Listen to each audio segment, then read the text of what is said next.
দর্শক, news 24 international শুক্রবারের সাপ্তাহিক আয়োজন অন্যরকম সংবাদে আপনাদের স্বাগত জানাচ্ছি। সাথে আছে আমি পিঙ্কি সানোয়ার।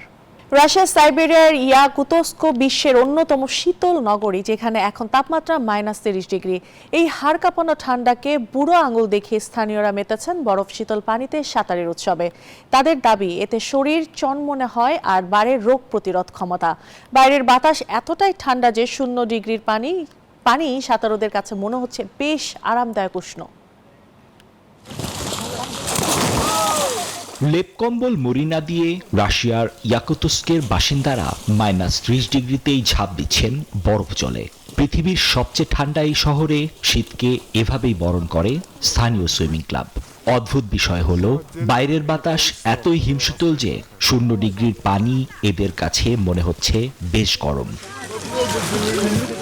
সাঁতারুদের দাবি, এই হাড় কাঁপানো স্নানেই বাড়ে রোগ প্রতিরোধ ক্ষমতা, শরীর হয় চনমনে। তবে পানি থেকে ওঠার পরের অনুভূতিটা একদমই আলাদা। পানিতে বেশ ভালোই লাগে, কিন্তু ওঠার পরই প্রচন্ড গরম অনুভব হয়। মনে হয় যেন শরীরে সুই ফুটছে। আসল কাজ হলো দ্রুত কাপড় পরে নেওয়া। মস্কো থেকে 5000 কিলোমিটার দূরের এই শহরে শীতকালে -60 ডিগ্রি পর্যন্ত পারদ নামে। তাই -30 ডিগ্রিকে স্থানীয়রা বলেন বেশ উষ্ণ আবহাওয়া। মানুষের এমন কাণ্ড দেখে রীতিমতো থ বনে গেছেন ভিনদেশি পর্যটকরাও। বলছেন, মানুষের অদম্য ইচ্ছার কাছে হার মানে প্রকৃতিও। নিবির আমিন, নিউজ 24।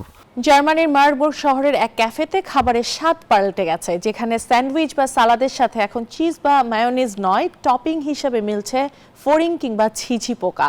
করোনাকালে ঘরবন্দি সময়ে এশীয় দেশগুলোর খাদ্যাভ্যাস থেকে অনুপ্রাণিত হয়েই শেফ মার্টিন বাউমগার্টেন এই অদ্ভুত মেনু সাজিয়েছেন। শিক্ষার্থীদের বিদেশ ভ্রমণের স্বাদ দিতে প্লেটে এমন উদ্ভট সব ভাজা পোকা তুলে দিচ্ছেন তিনি।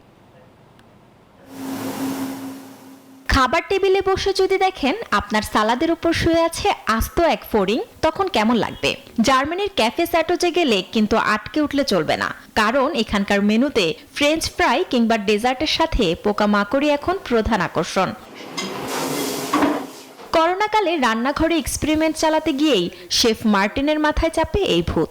ছেলে মেয়েরা এশিয়ায় ব্যাকপ্যাকিং করতে গিয়ে পোকা খেয়ে এসে গল্প শুনিয়েছে, আর বাবা ভাবলেন জার্মান শিক্ষার্থীদেরও সেই স্বাদ দেবেন। ব্যাস, কড়াইয়ে উঠে গেল সব হরেক পদের পতঙ্গ।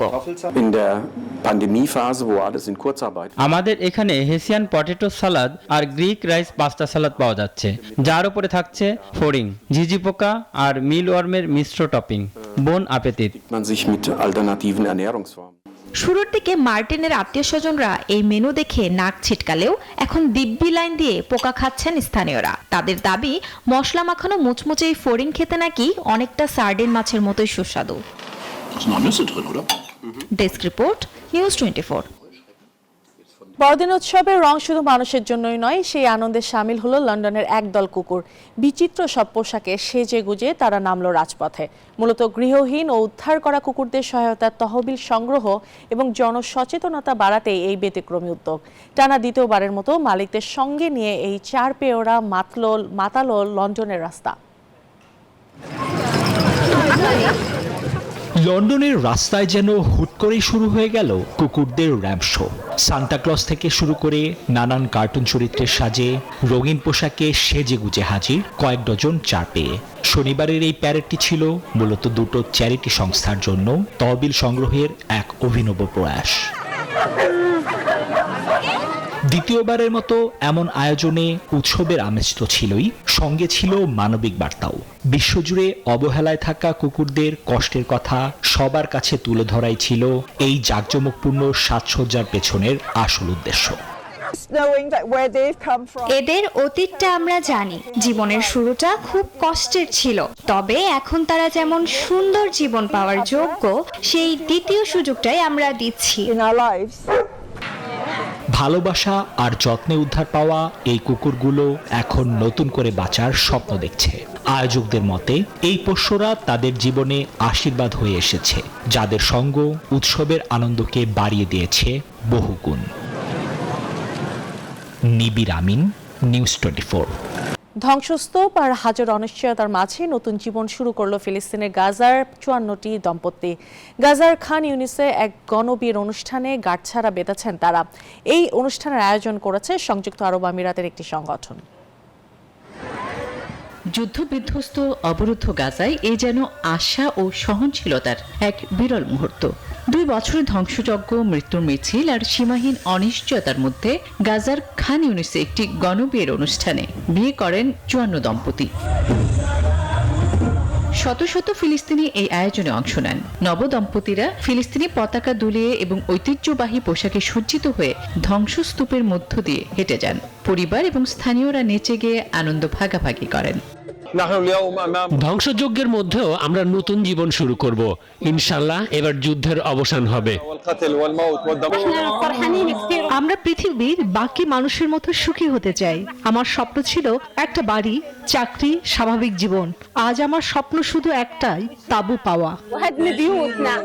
সংযুক্ত আরব আমিরাতের আল ফারিস আল শাহিম নামক একটি সংগঠনের উদ্যোগে এই গণবিয়ের আয়োজন করা হয়। দম্পতিদের নতুন জীবন শুরুর জন্য কিছু আর্থিক সহায়তা ও প্রয়োজনীয় জিনিসপত্র দিয়েছে সংগঠনটি।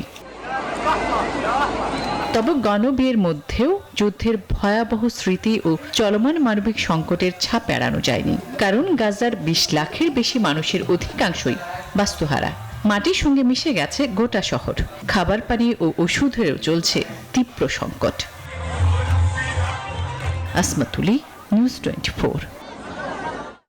বড়দিন এলেই ঘর সাজানোর ধুম পড়ে, কিন্তু অস্ট্রিয়ার গোলন হুবার পরিবার যা করেছে তা হার মানাবে সবাইকে।